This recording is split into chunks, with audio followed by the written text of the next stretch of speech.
Pak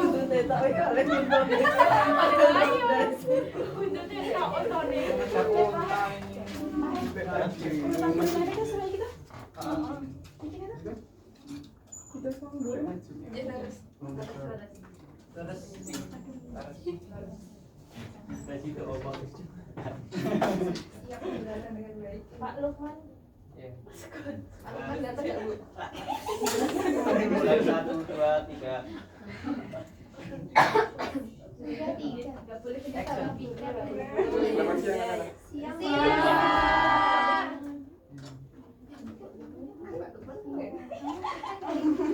Baik, bisa kita mulai pembelajaran kali ini ya. Bismillahirrahmanirrahim. Assalamualaikum warahmatullahi wabarakatuh.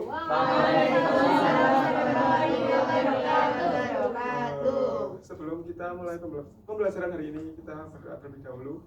Berdoa dimulai. Sudah cukup. Sebelum mulai pembelajaran, saya absen terlebih dahulu ya. Wahid Aji Apianto, Adnan Hari, Khairina, Putri Rahmawati, Dina, ya hari semua ya berarti ya. Baik, untuk pertemuan kali ini kita akan membahas tentang hubungan garis dan sudut.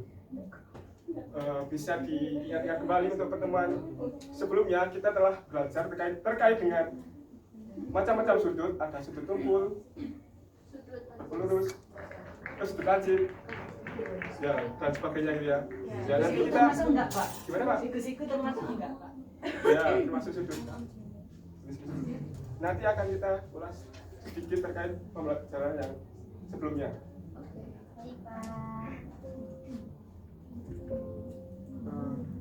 Sebelumnya akan saya sampaikan terkait dengan tujuan pembelajaran. Yang pertama adalah siswa dapat menemukan hubungan sudut yang terbentuk dari dua garis jajar yang dipotong oleh garis. Lalu yang kedua, siswa dapat menghitung besar sudut berdasarkan hubungan sudut. Di antaranya adalah bertolak belakang, sehadap, dalam berseberangan, luar berseberangan, sepihak luar dan sepihak dalam dengan benar. Lalu yang ketiga adalah siswa mampu menyelesaikan soal terkait hubungan garis dan sudut dengan benar. Pertama, kita akan bahas terlebih dahulu tentang hubungan dua garis. Ini sebelumnya sudah pernah kita bahas di pertemuan sebelumnya, namun kita ulas sedikit saja untuk pengantar materi inti yang sesuai dengan tujuan pembelajaran tadi gitu ya. Nah, ini ada garis yang berpotongan. Dua garis dikatakan berpotongan apabila memiliki satu titik potong. Ini ya. Sudah dibahaskan kemarin, contohnya ini. Contohnya persimpangan dua buah jalan.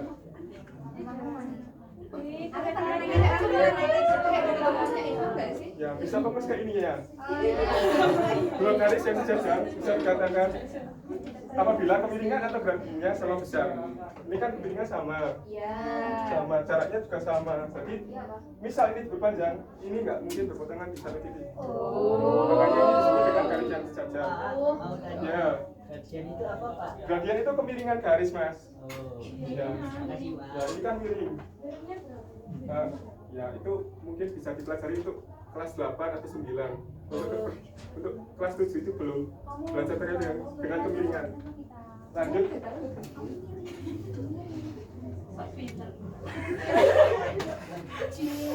Nggak boleh.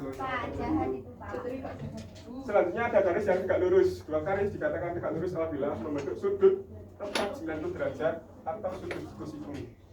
Itu misalnya kita mengukur sudut menggunakan busur. Nah, kemarin kita udah belajar menggunakan busur ya.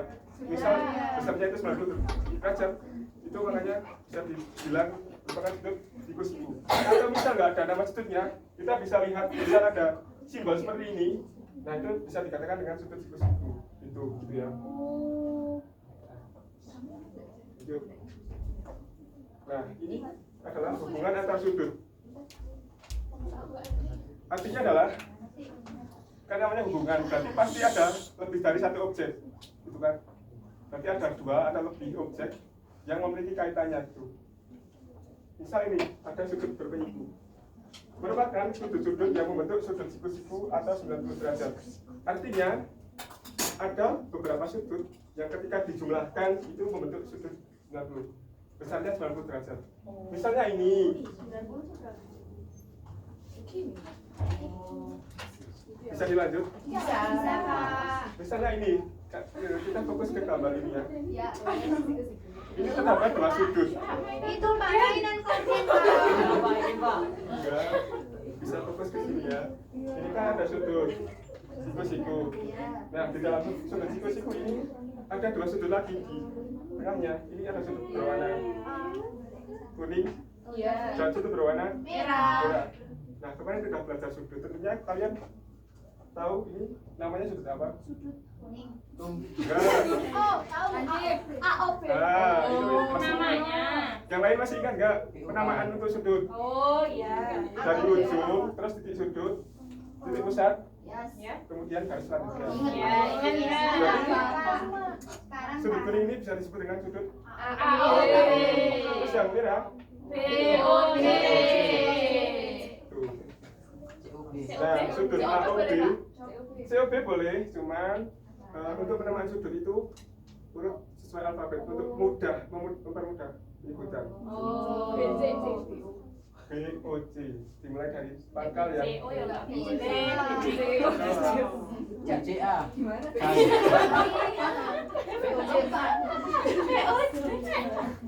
Nah, contohnya ini, misal terdapat sudut siku yang diketahui satu sudut ini bersama 40 derajat. Kita disuruh menentukan sudut yang lain. Ini kan jelas sudut berpenyiku. Nah, berarti satu sudut ini ada yang bisa bilang Saya. ini. Oh ya, boleh. Saya Pak. Ya, silahkan. Besar sudut BOC adalah 90 dikurangi 40 Bapak. Jadi 50. Ya, betul. Bisa dilihat pembahasan berikut. Kalau pada konsepnya, untuk mencari ini, kan ini totalnya 90 derajat. Ya. Berarti sudut AOB ditambah BOC itu totalnya 90 derajat. Sedangkan sudut AOB itu diketahui berapa? 40. Kemudian BOC-nya belum diketahui. Yang mau kita cari kan berarti boleh saja sudut BOC.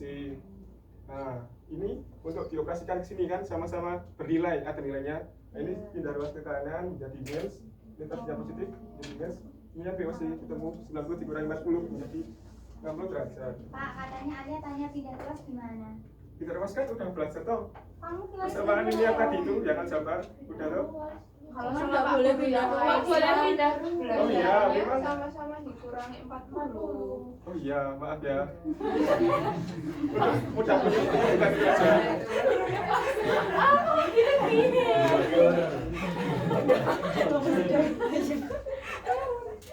Ya mungkin secara akademis memang salah, cuman untuk sehari-hari bolehlah diterapkan. Oh iya. Ya lanjut ada sudut berpelurus. Nah, kalian udah belajar jenis-jenis sudut yang kemarin? Iya. Nah, sudut lurus itu punya garis lurus itu punya sudut nggak menurut Punya. kalian? Nah, berapa besarnya? 180. Nah, ketika ada dua sudut atau sudut-sudut yang membentuk sudut lurus besarnya itu 180 derajat, itu disebut dengan sudut berpelurus. Artinya adalah ketika ada dua sudut, ketika kita jumlahkan itu menghasilkan 180 derajat, maka itu disebut dengan sudut berpelurus. Nah, ini kan ada sudut berpelurus. Namanya apa? AOC. Nah, ini ada dua sudut di tengahnya. Apa itu? Berwarna kuning sama merah. Punya apa? AOB sama BOC. Nah, ketika sudut AOB ditambahkan BOC itu jumlahnya 180 karena ini berpelurus gitu.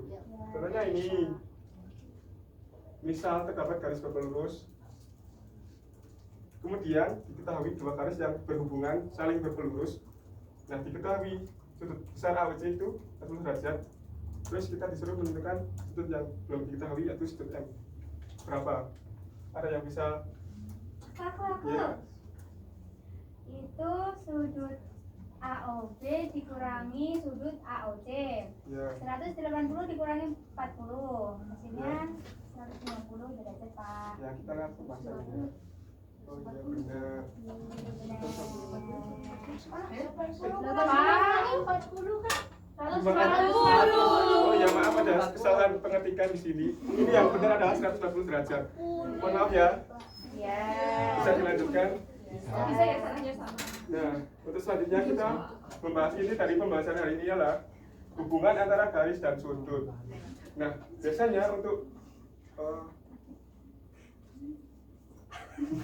belajar ini kita merepresentasikan dengan dua buah garis lurus. Kita namakan garis lurus ini sebagai dua garis sejajar ini sebagai P dan I. Ini statusnya sejajar kan. Kemudian ada satu garis transversal yang memotong garis sejajar ini. Kita sebut sudut R sebagai sebagai garis transversal. Nah, dari gambar ini mungkin teman-teman bisa anak-anak bisa menentukan berapa banyak sudut yang ada di gambar ini. 8. Ada 8. Ya, 1, 2, 3, 4, 5, 6, 7, 8 itu ya. Iya. Setuju. Nah, Pak, izin bertanya, saya kok asing dengan garis itu apa? transversal. Nah, garis transversal merupakan sebuah garis yang memotong sebuah garis sejajar. Itu disebut dengan garis transversal. Bisa dilanjut? Bisa, Pak. Nah, dari gambar tersebut itu bisa dari garis itu kita memiliki sifat-sifat dari hubungan antar garis dan sudut. Di antaranya kali ini sudut bertolak belakang, sudut sadap, sudut berseberangan dalam, sudut berseberangan luar, sudut sepihak dalam dan sudut sepihak luar. Nah, untuk mempermudah kita memahami ini, kita harus tahu terlebih dahulu terkait dengan ini. Kita mengkategorikan dari gambar ini terdapat sudut luar dan sudut dalam. Tahu nggak bedanya? Belum tahu.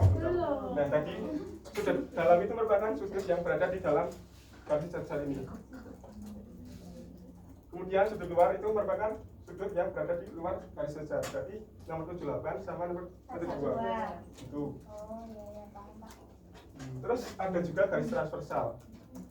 Nah, di sebelah kiri ini disebut sisi kiri dan sebelah kanan garis transversal kita bisa juga disebut sisi kanan. Gitu.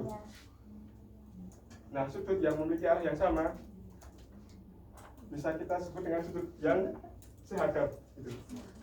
Misal sudut 2 sama 6 ini kan sama-sama mengarah ke kanan atas. Ya, loh. Kanan atas berarti itu sehadap. Ya. Ini 1 sama 5 itu sehadap ke arah kiri atas. Oh iya. Terus 37 sama 7 itu Kiri sehadap bawah. juga, ini bawah. Bisa dilanjutkan ya. Bisa. Ya. Pertama adalah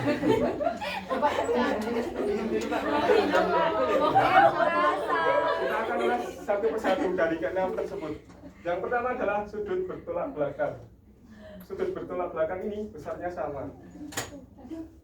Nah, ini sudut yang bertolak belakang adalah sudut yang berada dalam satu titik sudut, namun arah hadapnya berlawanan. Nah, di sini kan ada 2 titik sudut, ini sama ini. Kita fokus ke poin yaitu satu titik, namun arah hadapnya berlawanan. Tadi kan udah belajar arahnya, berarti arah ke kanan, arah ke arah atas sama kiri bawah. Berarti kan bisa disebut dengan berlawanan. Nah, ini contohnya 2 sama 3 itu berlawanan. Terus 5 sama 8. 1 sama 4, ya. Terus apalagi yang berlawanan? 7. Berapa? 6 sama 7. Ya, yang 6 menghadap ke kanan atas, yang 7 menghadap ke Kiri bawah. berarti besar sudut dari 2 dan 3 itu sama. 1 sama 4 itu besarnya sama. Sudut nomor 6 sama 7 itu besarnya sama. Nomor 5 sama 8 besarnya sama. Nah, kita jangan terlalu fokus tetap dengan apa ya, garis sejajar ini kadang bisa berubah-ubah anunya, arahnya. Bisa sejajar secara ini vertikal, nggak pada horizontal, bisa vertikal gitu. Nanti menyesuaikan gitu. Jadi pahami apa ya konteks arahnya. Bisa dilihat arahnya. Sebenarnya ini kan berpusat dalam satu titik. Iya. Nah, bisa menentukan sudut nomor 3 berapa itu? 100. Ya, 100 karena sudutnya sama. Lanjut ke sudut sahadap. Sudut sahadap itu besarnya sama. Sudut sahadap adalah dua sudut dalam dan sudut luar. Berarti kita fokus itu, sudut dalam dan sudut luar yang tidak berdekatan di sisi yang sama pada transversal. Sudut dalam itu yang di dalam garis lurus, garis jajar, dan sudut luar itu yang berada di luar garis jajar. Sudut dalam dan sudut luar yang tidak berdekatan. Berarti ini 1 sama 5 kan? Yang 5 berada di dalam. Terus sudut nomor 1 berada di luar. Kenapa nggak 3? Karena 3 berdekatan. Karena penelitian kan sudut dalam dan luar yang tidak berdekatan. Nah, berarti 1 sama 5. Terus 2 sama siapa? 6, Ya, 2 sama 6. 3, 7, 4, 8. Ya. Lanjut. Sudut berseberangan dalam itu besarnya sama. Pengertiannya, sudut berseberangan adalah dua sudut dalam yang tidak berdekatan pada sisi yang berseberangan terhadap transversal. Ingat ke poinnya, itu sudut yang berada di dalam. Yang tidak berdekatan, contohnya ini 4 sama 5. Ini kan di dalam, namun tidak berdekatan. Ya enggak? Iya. Nah, terus ini kan? 6. Nah, ya, betul. Lanjut. Sudut berseberangan itu sudut berseberangan luar itu besarnya sama. Sudut luar berseberangan adalah dua sudut luar yang tidak berdekatan pada sisi-sisi yang berseberangan terhadap transversal. Fokus ke poinnya ini adalah dua sudut luar yang tidak berdekatan, berarti di luar semua. Namun berseberangan. Ingat kan, ini kan garis transversal. Kalau berseberangan berarti yang satu berada di sisi kanan, yang satu berada di sisi kiri.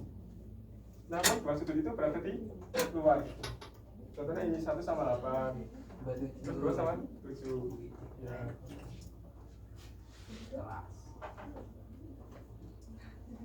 Lanjut. Sudut sepihak dalam itu jumlahnya 180 derajat.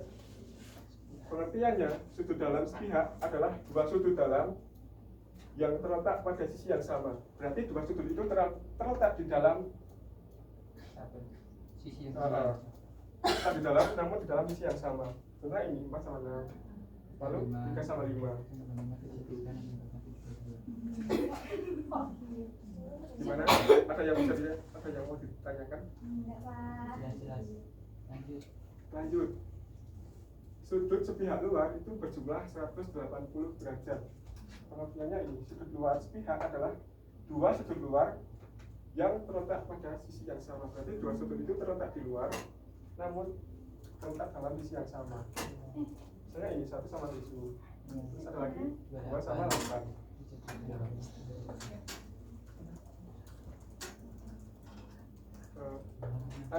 Gimana? Kan seperti yang tadi saya bilang, jangan terlalu fokus ke gambar. Misalnya ini, kita ubah arah garis horizontal, arah garis datarnya misalnya seperti ini. Nah, kita fokus ke, kita bisa menyesuaikan gitu loh. Tuh. Lanjut, udah. Ya mungkin dari penjelasan tadi itu ada yang perlu ditanyakan sebelum kita ke tugas. Bertanya Pak, tadi yang sudut searah sama searah sama Terus apa? Apa cepetan aku mau pulang ini. Jumatan. Itu kok 180 kenapa itu Pak? Itu Sudut sepihak luar berjumlah 180 derajat. Terus pihak luar. Ini kan berangkat dari sudut yang berpelurus itu tadi. Oh, Ini kan searah.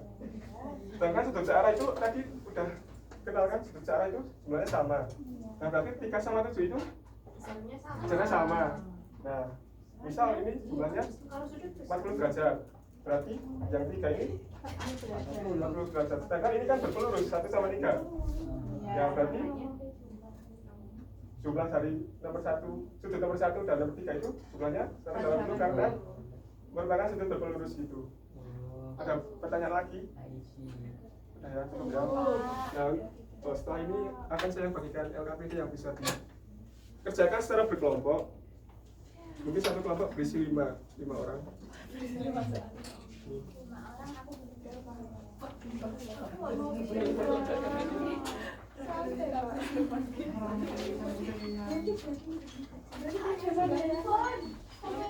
Komennya habis ya dong, ya. Halo. Selesai. Ya mungkin berhubung waktu bel udah berbunyi, pembelajaran kali ini bisa kita cukupkan. Terima kasih atas perhatiannya. Saya tutup. Wassalamualaikum warahmatullahi wabarakatuh. Waalaikumsalam warahmatullahi wabarakatuh. Terima kasih Pak Guru ya. Sayang sekali ya sudah menyiapkan LKPD tapi tidak sempat untuk dipakai. Teman-teman rasanya materinya banyak amat ya, Mas Lukman ya. Bukannya kemarin saya sudah menyampaikan materi itu bisa dipotong ya sesuai dengan durasinya, kira-kira tutupnya sampai mana gitu Mas Lukman. Teman-teman ini simulasi nggak sih? Mau ngajar ini simulasi nggak? Kalian jelasin ini tuh, jelasin 10 slide ini berapa menit? Setidaknya itu. Jadi kalau misalnya udah simulasi menjelaskannya, baru nanti bisa dapat gambaran, oh ada sisa waktunya sekian. Kalau misalnya kalian jelasin aja udah 15 menit, berarti itu kebanyakan, dikurangi. Kan bisa begitu ya. Sehingga nanti seluruh siklus pembelajarannya akan selesai. Gitu ya Mas Lukman ya. Sebenarnya ada simulasi, cuman mungkin karena tadi ada kesempatan tanya jawab. Iya, kalau bisa, iya saya simulasi di rumah trik cukup aja, nggak sampai 12 menit kok. Oh gitu. Ya, tapi karena ada interaksi ini saya lupa Bu. Oh iya, harus juga diperhitungkan ya kemungkinan pertanyaan yang timbul. Dan saya apresiasi loh teman-teman ini yang berperan sebagai siswa juga selalu ada spontanitas ya dengan bertanya, dan kadang-kadang pertanyaan itu kayak terlihat natural gitu. Oh gitu loh.